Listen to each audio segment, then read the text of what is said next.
This is such an honor to be with you. I started my day in Washington, and this is so much better. Back in my home state, the great free state of Florida.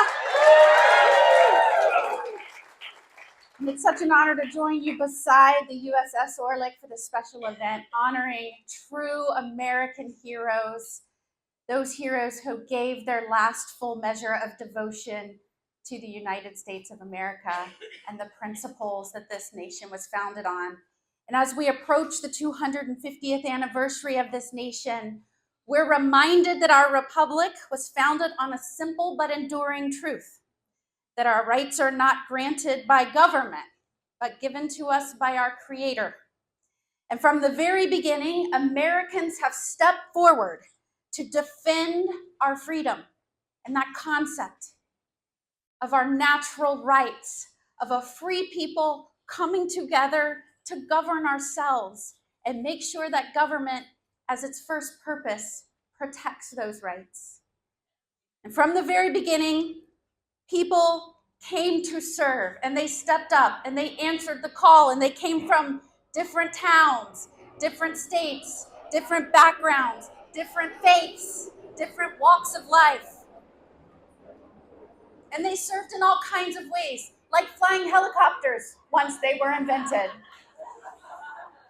United by this common love of country and a willingness to serve something greater than themselves. And because they did, generations of Americans have had the opportunity to live under that blanket of freedom, to pursue their dreams, whatever those dreams may be, to raise families and contribute to this extraordinary country.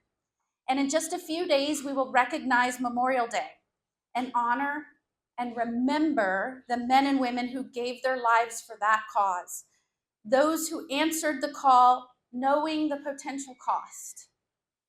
Knowing the potential cost.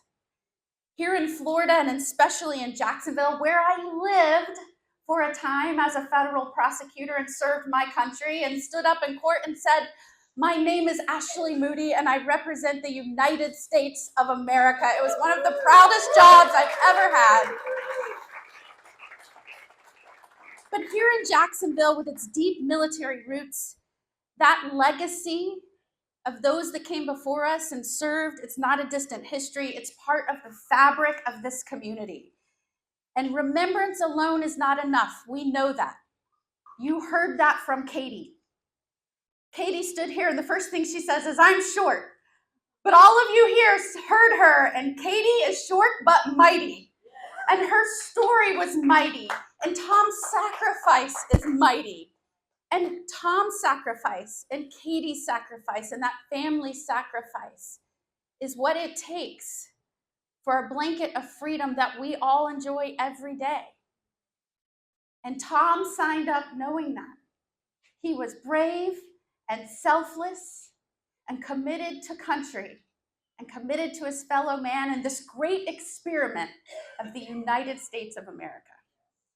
And as President Lincoln reminded us in his Gettysburg Address, it is for us, the living, to be dedicated to the unfinished work which they who fought have thus far so nobly advanced, that government of the people, by the people, for the people, shall not perish from this earth. And that charge, our charge, with every generation that follows, we know that freedom must be fiercely protected, strengthened, and then carried forward. Because the fallen soldiers, sailors, the men and women of service that we honor today gave everything to preserve this nation. Their families know the cost of freedom all too well. Those families who stood up when they raised their hands and said, "I'll answer the call," and they said, "We've got your backs and we'll be here when you come home," they know the cost all too well.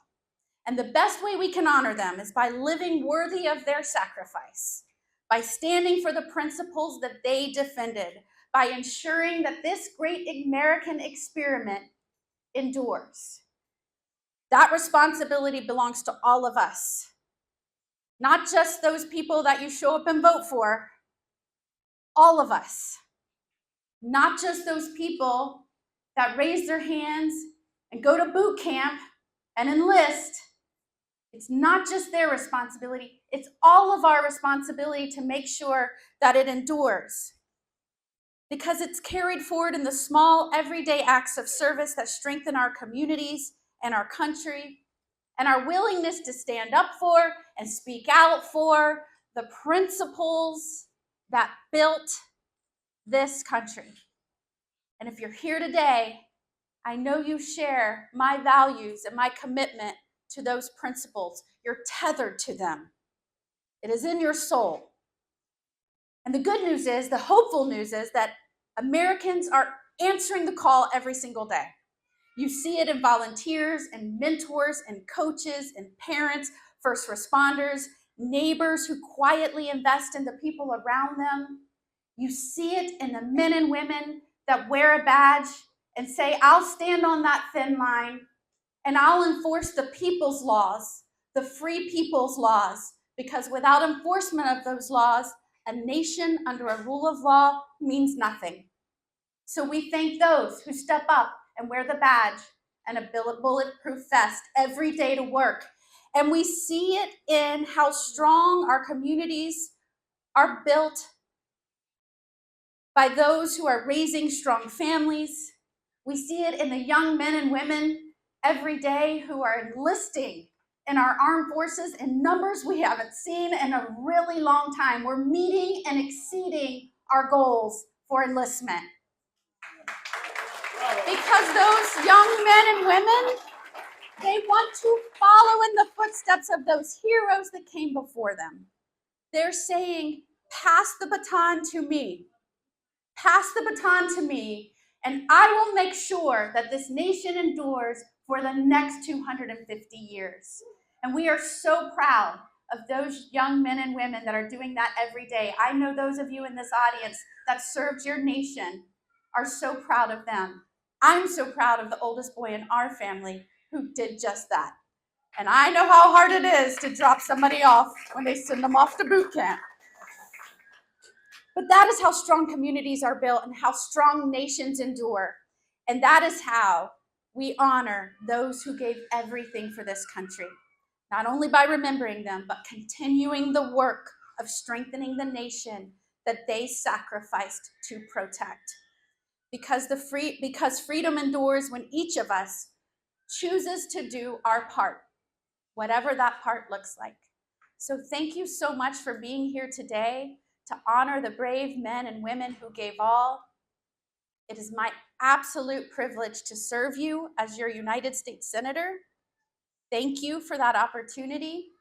And it is my honor to join you as we remember the men and women of our armed forces who gave all. Thank you so much.